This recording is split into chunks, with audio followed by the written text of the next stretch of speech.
आज आपल्याला बनवायचे उपवासाचे साबुदाणा बटाटा चिप्स किंवा पापड।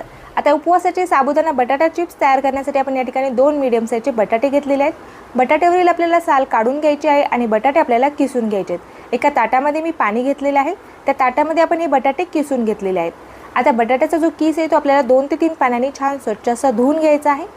बटाट्याचा किस मी 2 ते 3 पाण्याने स्वच्छ असा धुवून घेतलेला आहे। आता आपण या ठिकाणी 1 कप साबुदाणा घेतलेला आहे। साबुदाणा देखील आपल्याला 2 ते 3 पाण्याने छान स्वच्छ असा धुवून घ्यायचा आहे। आता आपल्याला साबुदाणा आणि बटाटा एकत्रित भिजू घालून घ्यायचा आहे। तर बटाट्याच्या किसावरती आपण साबुदाणा घालून घेतलेला आहे। आता यामध्ये आपल्याला 5 कप उकळलेलं गरम पाणी घालून घ्यायचं आहे। 1 कप साबुदाण्यासाठी आपल्याला 5 कप पाण्याचा या ठिकाणी वापर करायचा आहे। आता याला आपल्याला कमीत कमी 6 तास किंवा रात्रभर आपल्याला याला भिजू द्यायचं आहे।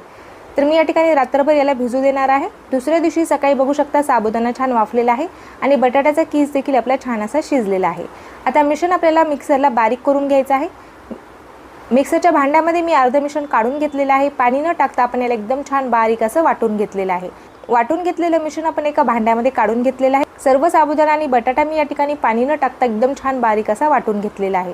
आता यामध्ये आपल्याला चवीपुरतं मीठ घालून घ्यायचं आहे। एक सुकलेली लाल मिरची मी मिक्सरला बारीक करून घेतलेली आहे, ती लाल मिरची मी यामध्ये घालून घेत आहे। तुम्ही हिरवी मिरचीचा देखील वापर करू शकता। आता मिश्रण आपल्याला परत एकदा छान असं मिक्स करून घ्यायचं आहे। प्लास्टिक शीटवरती आपल्याला छोट्या छोट्या आकाराचे याचे चिप्स तयार करून घ्यायचे आहेत। जर तुम्हाला पापड तयार करायचे असतील आणि मोठ्या आकारामध्ये थोडेसे पातळ याचे पापड तयार करून घ्या।